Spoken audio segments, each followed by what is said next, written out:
নমস্কার, এক ঝলকে মিডিয়ার ওয়েদার আপডেটে আপনাদের স্বাগত। নিয়ে এসেছি আপনাদের সামনে আজকে 18 তারিখ, 18ই জুন কেমন থাকবে আবহাওয়া তার বিস্তারিত তথ্য নিয়ে এসেছি এই মুহূর্তে আপনাদের সামনে। এই মুহূর্তে আপনারা দেখতে পাচ্ছেন যে 18 তারিখের আবহাওয়া কিরকম থাকবে। মোটের ওপর হাওয়া চলাচল একেবারে শান্তই রয়েছে, খুব একটা সেরকম তরঙ্গ বা ওঠানামা দেখতে পাচ্ছি না আমরা।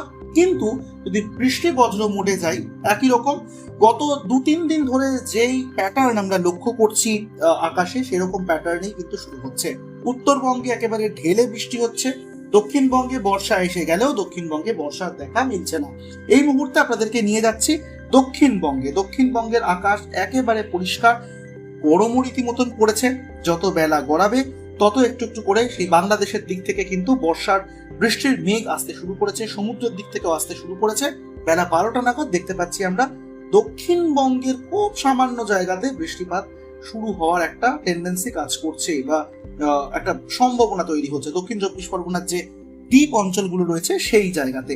আবার যত বেলা গড়াবে, যত আমরা এগোবো দিনের অন্য সময়ের দিকে, তত আকাশ ছেয়ে যাবে। এই ক্ষেত্রে গত দুদিনের থেকে কিন্তু আজকের প্যাটার্ন অনেকটা আলাদা। আমরা দেখতে পাচ্ছি যে পশ্চিম মেদিনীপুর, উড়িষ্যা, ঝাড়খণ্ড সেই দিক থেকে মেঘমালা ঢুকতে শুরু করছে দক্ষিণবঙ্গের দিকে, এবং বর্ধমান পাশাপাশি মানে পূর্ব বর্ধমান, পশ্চিম বর্ধমান, তার সঙ্গে বাঁকুড়া জেলা, তারই পাশাপাশি আপনারা দেখতে পাচ্ছেন চন্দ্রকোনা, তমলুক, পূর্ব মেদিনীপুর, পশ্চিম মেদিনীপুর, বেলদা, খড়গপুর, এই সমস্ত জায়গাতে আপনারা লক্ষ্য করছেন যে বৃষ্টি হওয়ার সম্ভাবনা রয়েছে। ভাটপাড়া মানে উত্তর চব্বিশ পরগনা, তারপর দিকে নদিয়া, কৃষ্ণনগর, মুর্শিদাবাদ, এই সমস্ত জায়গাতেই বৃষ্টিপাত হওয়ার সম্ভাবনা রয়েছে। দেখুন, বৃষ্টির সম্ভাবনা রয়েছে এখানে রেডারে দেখাচ্ছে, মানে উপকূলবর্তী অঞ্চলগুলোতেও বৃষ্টি হবে এরকমটা বলছে, উপগ্রহ চিত্র অন্তত এমনটা বলছে, কিন্তু আদতে বৃষ্টির দেখা সেরকম ভাবে মিলছে না।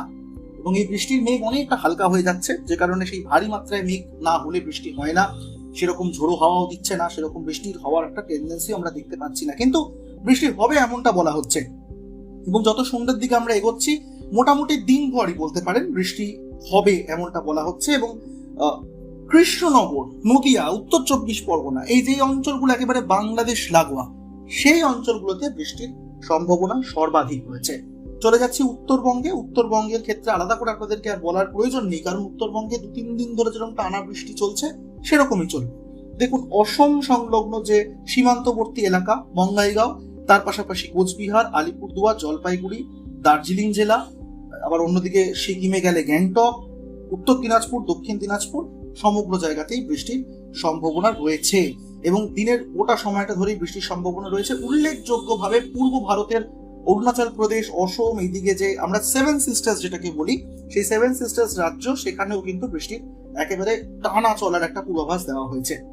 উল্লেখ্য, বাংলাদেশে বৃষ্টি হচ্ছে, বৃষ্টি হবে, আলাদা করে কিছু বলার নেই। পূর্ব দিকে যত আমরা এগোবো, পূর্ব বাংলাদেশের দিকে, সেখানেও কিন্তু দিনভর বিক্ষিপ্তভাবে বৃষ্টিপাত হওয়ার সম্ভাবনা আমরা লক্ষ্য করছি। ঝড় বৃষ্টির দিকে আপনাদেরকে নিয়ে যাই। ঝড় বৃষ্টির ইন্ডেক্স কি বলছে সেটা আপনাদেরকে একবার দ্রুত দেখিয়ে দিই। গোটা ভারতবর্ষেই দেখুন বৃষ্টির সম্ভাবনা রয়েছে বলছে, ঝড় বৃষ্টি হবে বলছে। সমগ্র পূর্ব ভারতের মানচিত্র এই মুহূর্তে আপনাদের সামনে রয়েছে, এবং কিছুটা বিহার, উড়িষ্যা, ছত্তিশগড়ও রয়েছে। বাংলাদেশের ক্ষেত্রে যদি আমরা লক্ষ্য করি, বেলা 1টা নাগাদ দেখুন আবার সেই দ্বীপ অঞ্চল বাংলাদেশের আমরা দেখতে পাচ্ছি মোংলা, তার পাশাপাশি তিনকোনা, দুবলাচর, তালপট্টি, এই অঞ্চলটাতে বৃষ্টির সমূহ সম্ভাবনা রয়েছে। বৃষ্টি বলা ভুল হবে, ঝড় বৃষ্টির সম্ভাবনা রয়েছে। উত্তরবঙ্গের ক্ষেত্রেও ঝড় বৃষ্টি হওয়ার টেন্ডেন্সি একটা কাজ করছে। যত বেলা গড়াবে একটা বৃষ্টির রেশ আসবে এবং একটা ওয়েভ প্যাটার্ন কাজ করবে, যেখানে দক্ষিণবঙ্গে সন্ধ্যে 6টার পরে সব জেলাতেই ঝড় বৃষ্টির সম্ভাবনা আমরা লক্ষ্য করছি। আবার সেই উল্লেখ্য কৃষ্ণনগর অঞ্চল দেখতে পাচ্ছেন, বেতুয়া, ডগরি, পলাশী, মুর্শিদাবাদ চলে যাচ্ছে, এদিকে মন্তেশ্বর, মেমারি, বর্ধমান, হুগলির পান্ডুয়া, চাকদা, পাঁশকুড়া মানে পূর্ব মেদিনীপুর, খড়গপুর, পশ্চিম মেদিনীপুর, বেলদা, সবচেয়ে ইন্টেন্সিটি বেশি এই অঞ্চলগুলোতে ঝড় বৃষ্টি হওয়ার। আর এই ছিল একেবারে দ্রুত আপনাদের সামনে রেখেছিলাম দক্ষিণবঙ্গ এবং উত্তরবঙ্গ কিরকম থাকবে 18 তারিখ। কোন জেলা থেকে দেখছেন আমাদের এই আবহাওয়ার প্রতিবেদন কমেন্ট করে কমেন্ট বক্সে অবশ্যই জানাতে ভুলবেন না। ভিডিওটি ভালো লেগে থাকলে শেয়ার করবেন বাকিদের সঙ্গে, আর হ্যাঁ, সাবস্ক্রাইব করতে ভুলবেন না আমাদের ইউটিউব চ্যানেল এক ঝলকে মিডিয়া।